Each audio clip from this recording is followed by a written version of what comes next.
Hello everyone, it's great to see you again.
In advance due to people's own choice, as said by Zhuangzi, such as committing suicide and loyal ministers getting killed by the emperor due to frank admonishment. Zhuangzi was optimistic towards inevitable natural death. I believe you have heard the story that Zhuangzi sung while playing an instrument at the death of his wife. One day, Zhuangzi's wife passed away. Huizi went to comfort him, but saw an astonishing scene that Zhuangzi was singing while playing an earthen instrument. Huizi was quite puzzled. Your wife has accompanied you all her life, gave birth to children for you, and now has died of old age. She, at least, deserves credit for efforts. You do not cry for her death, but even sing and play musical instrument. That's too much. Hearing this, Zhuangzi replied, how could I not be sad when she just died? But later, I realized she never existed in this world. She came from nature out of nothing, and now returns to nature with nothing. Since she has returned to her home in nature and is resting peacefully, why should I cry?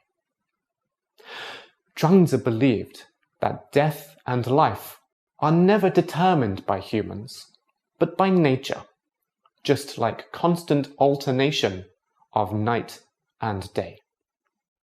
Night and day coexist in the same way as life and death. This is a law of nature that no one can change.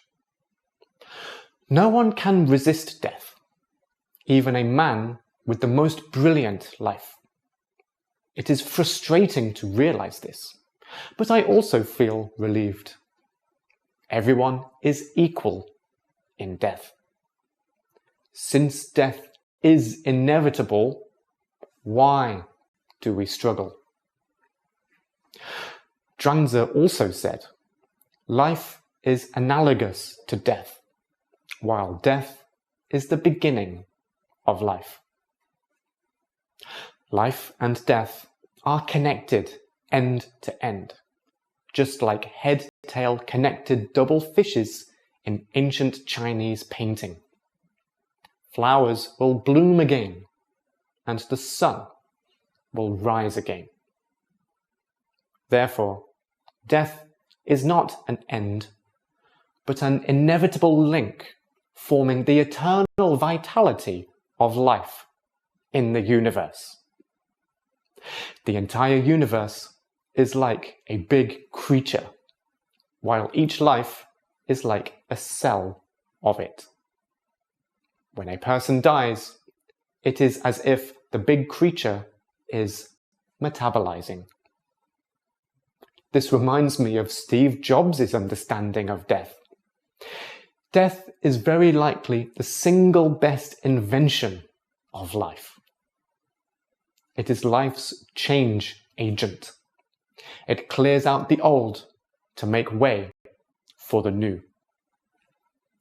In rural areas of China, people call the death of the elderly a white, joyous event. Hinduism believes in Shiva, the god of destruction. Hinduism wisdom behind death is common to that of Zhuangzi. Therefore, when natural death approaches, we do not need to hang upon or feel scared. Just leave gracefully from the stage of life.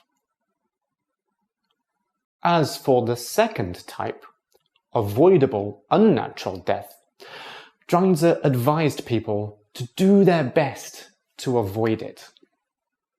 In his view, such deaths largely stem from people's indifference and harm to their own lives.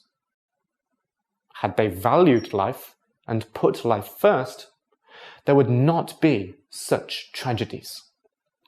Since life is a gift from nature, we should care for it, treat it kindly, and stay away from danger as much as possible. This is Zhuangzi's attitude towards death, facing natural death philosophically and trying to avoid unnatural death. To put it plainly, do not fear death and do not ask for death. We've now reached the end of section 1 of chapter 5. Before we finish, I have some questions for you to think about. You can see them on the screen now. Please pause the video to think about them and continue when ready. 1. How do you feel about Heidegger's proverb, "Man is born to die"? 2. Do you agree or disagree with Zhuangzi's attitude towards his wife's death, that she came from nature out of nothing, and then returned to nature with nothing? Explain your answer. 3. Do you agree that avoidable and natural death is a result of not valuing and putting life first? Thanks for watching. See you in the next video.